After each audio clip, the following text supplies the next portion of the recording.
Para os fiéis, o Evangelho desta festa de hoje, deste domingo, festa da Santíssima Trindade, é tirado do Evangelho segundo São Mateus, é o final do Evangelho de São Mateus, capítulo 28. Naquele tempo, disse Jesus a seus discípulos: todo o poder me foi dado no céu e na terra. E depois, ensinai a todos os povos e batizai-os em nome do Pai e do Filho e do Espírito Santo, e ensinai-lhes a observar tudo o que vos mandei. E eis que eu estou convosco todos os dias, até a consumação dos séculos. Podem sentar-se.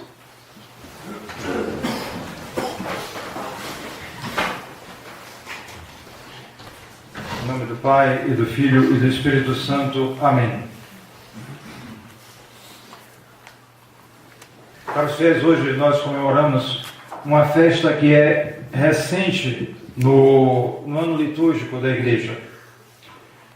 Poderia, à primeira vista, causar espanto, porque é um dos mistérios capitais, poderia dizer mesmo que é a essência da nossa fé, o mistério da Santíssima Trindade. No entanto, essa festa só foi estabelecida como tal no século XIV, pelo Papa João XXII. Então, por que 14 séculos, enquanto outras festas foram logo sendo estabelecidas? Isso porque as festas, em geral, são um monumento, digamos assim, que recorda um acontecimento no tempo. Então, se nós comemoramos o Natal, é porque o Natal é uma recordação de um acontecimento ocorrido no tempo, a saber, a encarnação do Verbo. Ela ocorreu no tempo, num ano determinado, num lugar determinado. Então, se faz a comemoração deste acontecimento no tempo. Assim também, a cruz de Nosso Senhor, a sua morte, a sua ressurreição, tudo isso são acontecimentos que ocorreram no tempo. Porém, o mistério da Santíssima Trindade é algo essencialmente divino que não ocorreu no tempo. Pertence à eternidade. Desde toda a eternidade, Deus é Pai, Filho e Espírito Santo. Um só Deus em três pessoas. Além do mais, o louvor da Santíssima Trindade é algo que está na religião católica, simplesmente. Está espalhado em tudo. Se eu começo uma oração dizendo em nome do Pai, do Filho e do Espírito Santo, ou mesmo este sermão, eu estou fazendo um louvor à Santíssima Trindade. Então, isso já está estabelecido. No entanto, a piedade dos fiéis e, em particular, a contemplação de homens de Deus foi levando, com o tempo, a se fazer primeiro uma missa votiva da Santíssima Trindade. A primeira notícia que nós temos, possivelmente isso começou antes, mas o que nós conhecemos é que um monge alcuíno do século VIII, ele foi, que nós saibamos, o primeiro que começou a fazer uma missa votiva da Santíssima Trindade. Foi seguido por outros, isso foi espalhando nos mosteiros e outros lugares, e o primeiro pronunciamento papal foi do Papa Alexandre II, no século XI. E esse pronunciamento, ele não quis fazer uma festa logo no começo. E justamente o argumento era esse, que eu acabei mais ou menos de descrever para os senhores. Ele dizia que a Santíssima Trindade já era louvada, adorada em toda a religião católica, em tudo ela estava. Mas continuou a piedade dos fiéis, e muitas vezes a liturgia ela traduz esse movimento que começa nos fiéis e que vai sendo examinado pelas autoridades e depois estabelecido na liturgia. Então, no século XII se tem a instituição da festa local. Onde? Na Inglaterra. E por quem? Por um mártir, São Tomás Becket. Parece ter sido ele o primeiro que estabeleceu como arcebispo de Cantuária e primaz da Inglaterra a festa da Santíssima Trindade na Inglaterra. E assim foram as coisas evoluindo até que, no século XIV, o Papa João XXII estabeleceu a festa da Santíssima Trindade como uma festa universal da Igreja. E como eu lhes disse, essa é a essência da nossa fé. Aliás, não só é a essência da nossa fé, ela distingue, ela individualiza de uma maneira nítida a fé católica, distinguindo-a de todas as outras religiões, mostrando a veracidade, a exclusividade da religião católica em relação a todas as outras religiões, em particular as religiões não cristãs, porque as heresias, em geral, pelo menos, não sempre, mas em geral, aceitam a Santíssima Trindade. Erram em outras coisas. Mas em relação a outras religiões que apareceram na história da humanidade, algumas delas, pelo menos, acreditam em um Deus uno. E então, pode haver a tentação, e de fato é o que faz o ecumenismo, de inventar essa farsa de religiões no plural, de um Deus único. E então colocam no mesmo saco o maometismo, o judaísmo talmúdico pós-cristão e o catolicismo. Religiões de um só Deus. Porém, isso não é verdade. Por quê? Porque o monoteísmo dessas religiões, no caso o judaísmo e o maometismo, é um monoteísmo clara e ferozmente antitrinitário. Não é só algo que eles ignoram ou passam por cima, mas é algo que eles combatem. No Corão está dito: os cristãos são associadores, são homens ímpios, porque eles associam Deus a outros dois, digamos assim. E se sabe a rejeição radical do judaísmo à encarnação de Nosso Senhor. Essa rejeição, ela continua de uma maneira às vezes disfarçada, porque com esses movimentos ecumênicos, eles são em grande parte uma maneira de outras religiões superarem a verdadeira religião, incluindo-a num conjunto de religiões onde a verdade e o erro não se distinguem. E em particular nós temos na história do judaísmo, que é uma religião pequena, não pode crescer muito porque está ligada à raça judaica, mas ela tem, como qualquer religião, a vontade de dominar. E no caso dela, a vontade de dominar um tanto oculta, porque sendo pequeno tem que ser pequeno no grande. Então, eles procuram de uma maneira de eles permanecerem como distintos dos outros, de todas as outras religiões, sendo, por assim dizer, a religião dos padres da humanidade, enquanto que os outros seriam, por assim dizer, estariam ligados somente a preceitos do tempo de Noé. E nesse conjunto de coisas, eles poderiam até, diz um famoso rabino do século XIX, Elias Ben Amozek, ele dizia que se podia até aceitar que se associasse gente do cristianismo, contanto que eles não aceitassem nem a encarnação, nem a Trindade. Agora, o que resta do catolicismo sem a Trindade, sem a encarnação? É mais uma farsa. Então, contra todas essas falsificações, é preciso afirmar, clara, sem nenhuma ambiguidade, que a religião do Deus verdadeiro é a religião do Deus uno e trino. Não adianta cortar o trino para tentar amizade com esse ou aquela religião do Deus uno. Não. Se ele crê num Deus uno, mas esse Deus não é trino, esse Deus é falso. É invenção humana ou diabólica. E a tradição da igreja deixou isso de uma maneira muito clara e que obriga, na medida em, por exemplo, quando hoje, no dia desta festa da Santíssima Trindade, no ofício de prima, além de se dizer os salmos, se diz depois o símbolo de Santo Atanásio.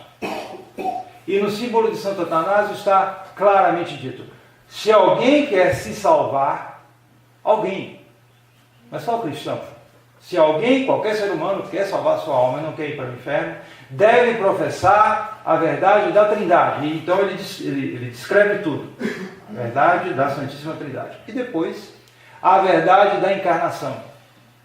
Justamente o que o rabino queria tirar para manter o cristianismo dentro de um conjunto maior de coisas. É justamente o que Santo Atanásio afirma claramente, que a igreja coloca no ofício divino como algo, e no final eles repetem: eis o que deve crer alguém se não quiser ir para o inferno, se quiser se salvar.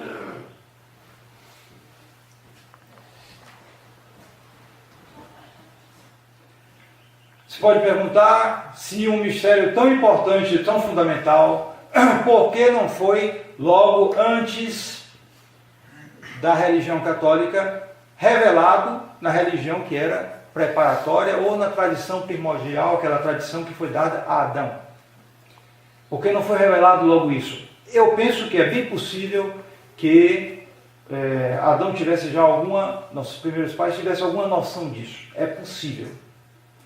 E se tem alguns traços no Antigo Testamento em que se sugere que se tinha algum conhecimento disso, não claro, mas se tinha algum conhecimento. Porém, isso não foi revelado claramente logo no início. E por quê? Para evitar o perigo do politeísmo, que era realmente a grande praga naquela época. Assim como hoje a praga é o ecumenismo, o pluralismo, o ecumenismo, o sincretismo. Naquela época, a grande praga era o politeísmo. Então, sobretudo quando Israel foi escolhido, o povo de Deus, Israel, então, tinha que se conservar aquela fé no Deus uno, na unidade de Deus. Então, se tinha que insistir nessa verdade, enquanto que a verdade do Deus Trino ficava um tanto na sombra, esperando a plena revelação que seria feita por nosso Senhor Jesus Cristo. E isto ocorreu justamente com a encarnação. É importante entender isso, caros fiéis, que não foi só nosso Senhor ou um profeta chegar e dizer: vou revelar a vocês, Deus é um em 3 pessoas. Conheçam isso e sereis salvos. Não foi assim. Mas foi toda uma atuação, foi toda uma missão da Santíssima Trindade. Ela veio até nós, porque não nos esqueçamos, o estado nosso, do gênero humano, é um estado de pecado, logo depois que nossos primeiros pais prevaricaram. Então, era necessário que viesse a Santíssima Trindade nos socorrer. E nos socorreu como? O Pai, não só como Criador, mas como Pai. Ele é a fonte de toda a paternidade. E seus filhos se tornam rebeldes, então o Pai envia o Filho. O Filho é aquele que vai revelar o Pai. Quem é o Pai? Não se pode conhecer o Pai se não se aceitar o Filho. É por isso que os judeus não conhecem o Pai, porque não aceitam o Filho. E por isso não pode aceitar a Santíssima Trindade, como também os maometanos. E é o Filho que revela o Pai. E o Filho vem como Salvador, para nos salvar da ofensa feita a Deus pelo pecado original. E em seguida, o Filho, depois de cumprir sua missão, volta para o seio do Pai. É justamente a festa da Ascensão. E então é enviado, semana passada nós comemoramos, o Espírito Santo. O Espírito Santo que vai, por assim dizer, terminar e confirmar a revelação e nos dar um acréscimo de forças para que possamos vivê-la na sua plenitude. E assim nasce a Igreja Católica. Então é toda a Santíssima Trindade que vem, é toda uma missão, é uma atuação. O Espírito Santo, em particular, está encarregado de cuidar da nossa santificação. A santificação é exercida, é atribuída, sobretudo, ao Espírito Santo, que é a alma da Igreja Católica. Porém, esta santidade, essa santificação, só pode existir por Cristo, com Cristo e em Cristo. O Espírito Santo cuidará disso, mas ela só poderá ser por uma incorporação nossa a nosso Senhor Jesus Cristo. Essas verdades, em particular essa verdade de nossa santificação só em nosso Senhor, foram entendidas e expressadas por uma grande santa do final do século XIX, início do século XX, uma carmelita, que foi uma moça muito talentosa, lá do sul da França, que prometia se tornar uma grande pianista, mas que renunciou a tudo e entrou no Carmelo. Se chamava, seu nome religioso, Elizabeth da Trindade.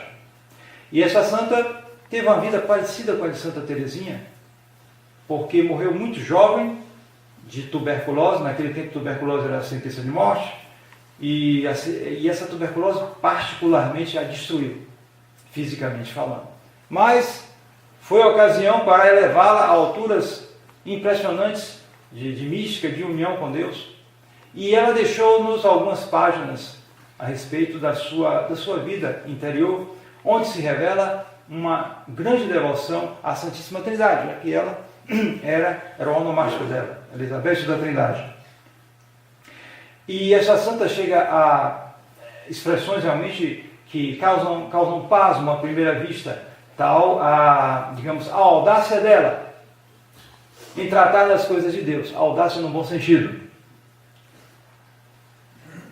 A irmã Elizabeth da Trindade pede, entre outras coisas, a vinda do Espírito Santo, que nós todos pedimos, sim, claro, mas a fim de que nela faça como que uma nova encarnação do Verbo na sua alma. Evidentemente se trata de uma linguagem mística, né? A encarnação do Verbo é uma só, mas a aplicação dos frutos dessa encarnação, dessa paixão, se faz na história. Ela se faz, sobretudo, no sacrifício da Santa Missa. E se faz através da santificação operada pelo Espírito Santo em nossas almas. E continua a irmã: para que se faça uma nova encarnação do Verbo em sua alma, que ela se torne para Jesus Cristo uma espécie de humanidade de acréscimo, na qual renove todo o seu mistério. Justamente essa é o mais profundo da nossa vida interior. Eu acabei de dizer-lhes que houve uma atuação da Santíssima Trindade para nos salvar. Não foi só um mistério que é revelado e nós conhecemos e podemos nos salvar por esse conhecimento. Nada disso. Trata-se de toda uma ação de Deus na história do homem e em nossas vidas, à qual nós devemos corresponder não só com conhecimento, mas com a nossa vida. É vida por vida. Nosso Senhor deu sua vida por nós. Nós temos a obrigação de darmos nossa vida a Ele. Quer dizer, fazer com que nosso Senhor reproduza, na medida do possível, porque não se trata, evidentemente, de uma nova humanidade acrescida de nosso Senhor, é só uma linguagem, mas quer dizer que nós devemos participar dessa vida de nosso Senhor. Na medida dessa participação e dessa conformação com a vontade de Deus, então nós nos santificaremos.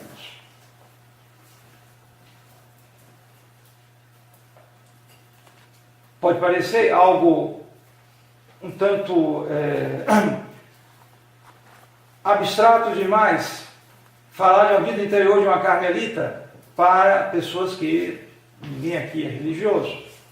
Os que estão atrás de mim, sim, mas os que estão assistindo, não. Porém, penso que é muito importante, porque nós estamos numa batalha, em que há uma grande maioria de desviados, Deus sabe até que ponto, mas é uma maioria imensa.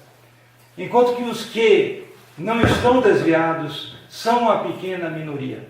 E uma batalha de natureza espiritual, sobretudo. Então, sempre, mas sobretudo numa circunstância dessa, nossa vitória só poderá se fazer pela santidade. Mediocridade é derrota garantida. Eu costumo dizer que mediocridade sempre foi um mau negócio, mas hoje é um péssimo negócio, porque a ladeira que estava assim, agora está assim. É que nesses paredões aqui, de Nova Friburgo. Se você parar um momentinho, não tem como, você desce e despenca. Despenca.